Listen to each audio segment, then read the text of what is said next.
So students, आज एक new chapter start कर रहे हैं, अलजेब्रा का थर्ड चैप्टर, अरिथमेटिक प्रोग्रेशन। इसमें कुछ इंपॉर्टेंट कॉन्सेप्ट हैं, पहले वो क्लियर करते हैं, उसके बाद में ही प्रैक्टिस स्टार्ट करेंगे।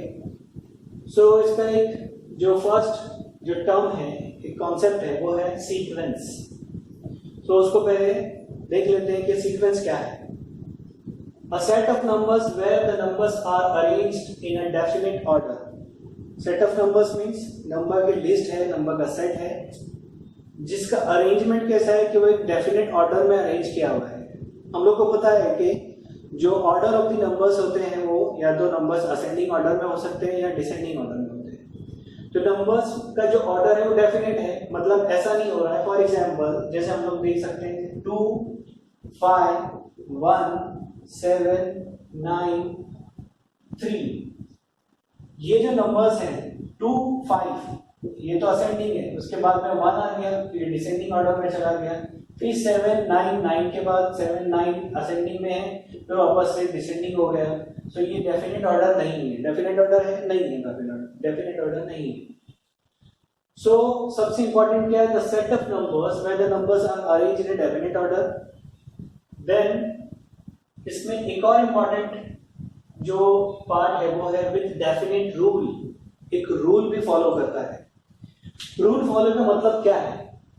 फॉर एग्जाम्पल एक लिस्ट ऑफ नंबर्स लेते हैं 2, 9, 10, 17, 21, ठीक है, द लिस्ट ऑफ नंबर्स है ना।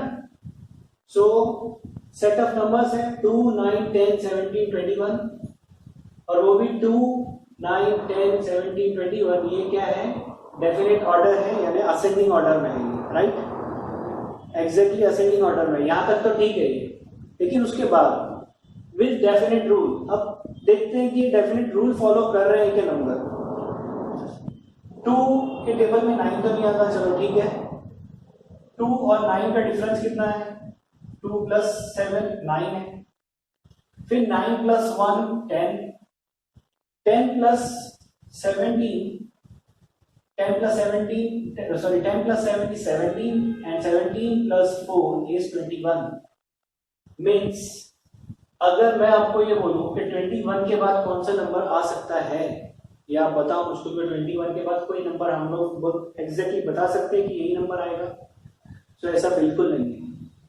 क्यों नहीं है? क्योंकि ये डेफिनेट ऑर्डर में नहीं है, रैंडमली है नंबर। कि यहाँ पर 2 + 7 कर दिया, 9 + 1 कर दिया, फिर 10 + 7, फिर 7 + फिर 17 + 4। सो ये डेफिनेट ऑर्डर है ही नहीं। डेफिनेट ऑर्डर है बट डेफिनेट रूल फॉलो नहीं कर रहे। सो इसकी जो नेक्स्ट टर्म्स है वो हम लोग नहीं बता पाएंगे। That means these numbers are not a sequence। ये जो सेट है, सेट ऑफ नंबर्स है, ये सीक्वेंस नहीं है। तो भी सीक्वेंस है क्या? तो हम लोग सीक्वेंस को भी देख लेते हैं कि सीक्वेंस एग्जैक्टली क्या होता है। एक इसके एग्जांपल में बताता हूं आपको।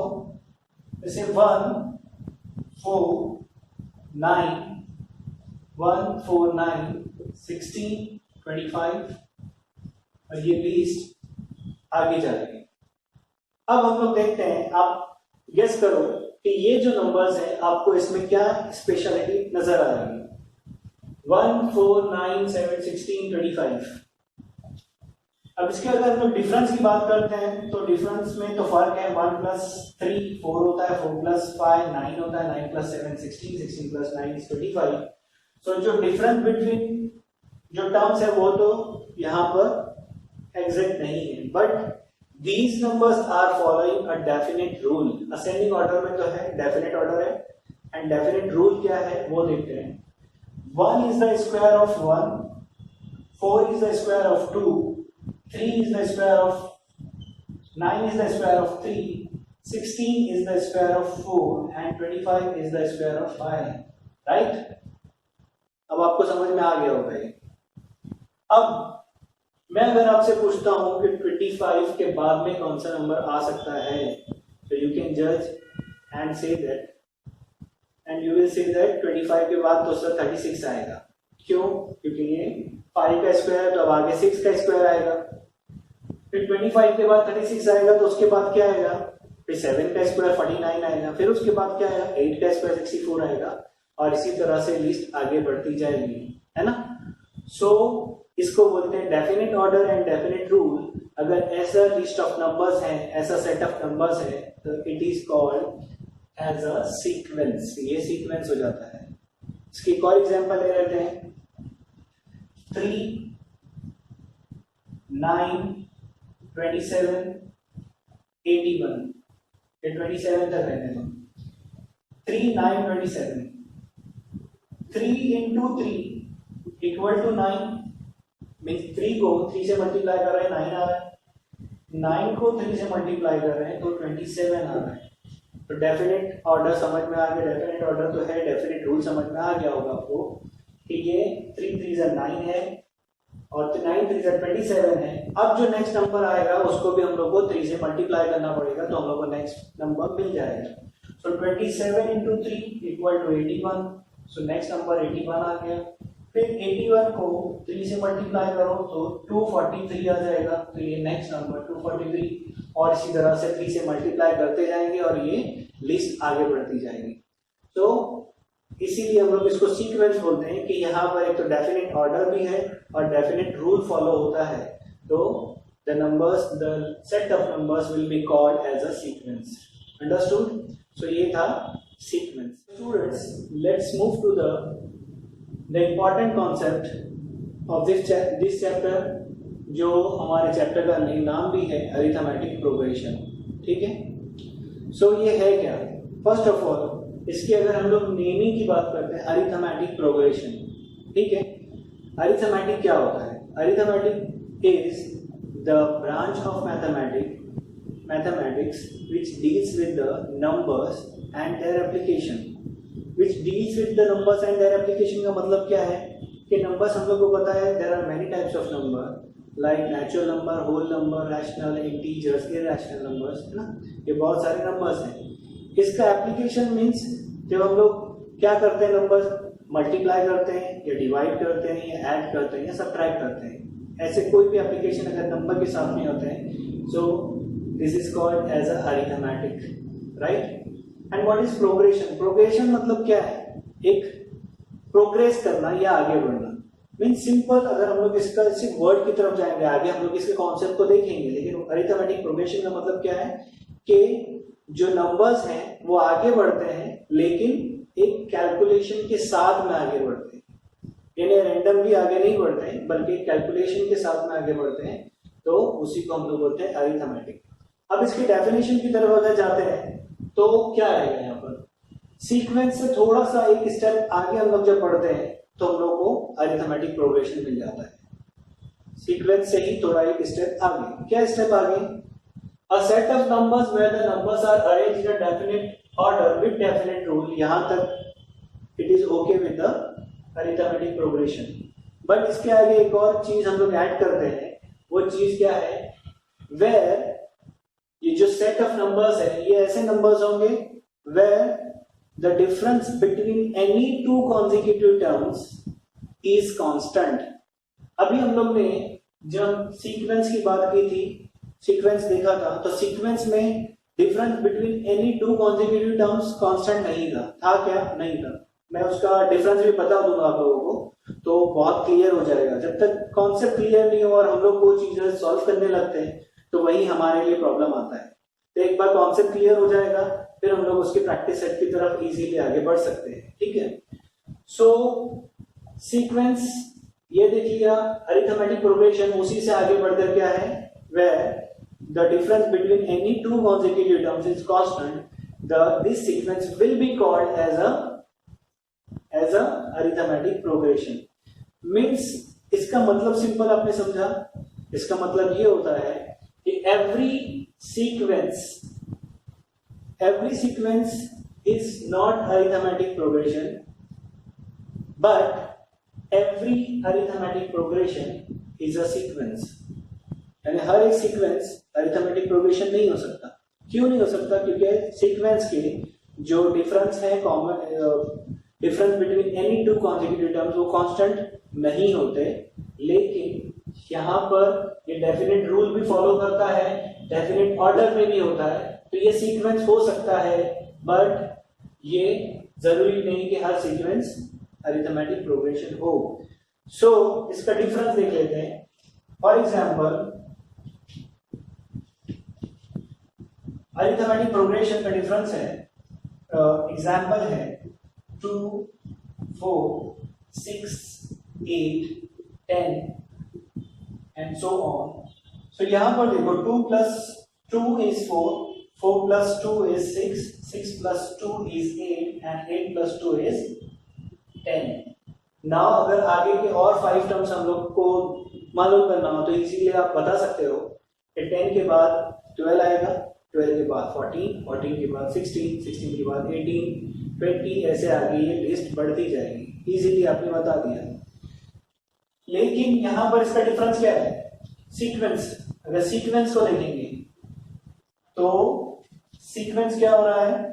फॉर एग्जाम्पल सीक्वेंस की एग्जाम्पल ले लेते हैं 3 या 4, 16, 64। अब ये 4, 16, 64 क्या है? ये डिफरेंस तो सबका बहुत अलग है। 16 माइनस 4, इसका डिफरेंस 16 और 4 का डिफरेंस कितना हो गया? 12। 64 माइनस 16, इसका डिफरेंस कितना हो गया? 48 हो गया। अब ये डिफरेंस तो नहीं है, लेकिन ये डेफिनेट रूल फॉलो कर रहा है। क्या रूल है कि जो नेक्स्ट टर्म आ रहा है वो प्रीवियस टर्म को 4 से मल्टीप्लाई करने के बाद आ रहा है, राइट? 4 into 4 16, 16 into 4 64। अब उसके अगर आगे हम लोग जाते हैं 64 into 2 into 4, वो कितना हो जाएगा? 64 into 4 हो जाएगा 256, फिर 256 into 4 ये हो जाएगा 1024, और ऐसे आगे ये बढ़ता रहेगा, राइट? सो यहां पर क्या डेफिनेट रूल फॉलो हो रहा है? डेफिनेट रूल फॉलो हो रहा है, लेकिन difference between any two consecutive term constant नहीं है। यहाँ पर डेफिनेट रूल भी फॉलो हो रहा है और difference between any two consecutive terms भी कांस्टेंट है। तो इसी को हम लोग बोलते हैं अरिथमेटिक प्रोग्रेशन, और इसको हम लोग बोलेंगे सीक्वेंस, राइट? सो स्टूडेंट्स, अब हम लोग अरिथमेटिक प्रोग्रेशन के कुछ इंपॉर्टेंट टर्म्स को देखते हैं कि एपी के अंदर, AP means short form of arithmetic progression, इसके कुछ इंपॉर्टेंट टर्म्स क्या है। सो हम लोग एक एपी ले लेते हैं। For example 180 is 1, 4, 7, 10, 13 and continue. 1, 4, 7, 1 plus 3 is 4, 4 plus 3 is 7, 7 plus 3 is 10 and 10 plus 3 is 13. It is an AP. So the first term is called as T1. T is a short form of term. T1 1, T2 is 4, T3 is 7, T4 is 10 and T5 is 13. So term 1, term 2, term 3, term 4, term 5, अगर ये 6 term आ गया तो T6, 7 term आ गया तो 7 term and so on T7। ठीक है, सो ये हो गया। नाउ इसमें एक और चीज ये है कि T1 is also denoted by small letter A। T1 को अगर हम लोग को लिखना है तो हम लोग स्मॉल लेटर A भी लिख सकते हैं, ठीक है। नाउ जो इसका कॉमन डिफरेंस है, common difference means constant difference between any two consecutive terms means T2 minus T1 अगर हम लोग करते हैं तो ये क्या आ रहा है 4 minus 1 equal to 3, T3 minus T2 is equal to 7 minus 4 is 3, T4 minus T3 equal to 10 minus 7 is equal to 3 and T5 minus T4 is equal to 13 minus 10 equal to 3. So हम लोग देख रहे हैं कि the difference between any two consecutive terms, कोई भी एक के बाद एक आने वाले टर्म्स के बीच में जो डिफरेंस है वो क्या है, कांस्टेंट है। और यही जो कांस्टेंट डिफरेंस है इसको हम लोग क्या बोलते हैं, इसको D से डिनोट करते हैं, इट इज D। सो यहाँ पर D क्या है, 3 है। सो इन दिस AP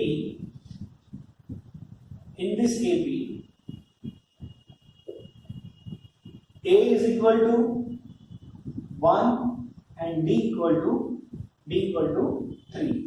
अब इसमें tn भी आता है, tn मीन्स nth टर्म। अब कोई भी, जैसे 13 है, ये कौन सा टर्म है, 5th टर्म है, तो ये t5 है।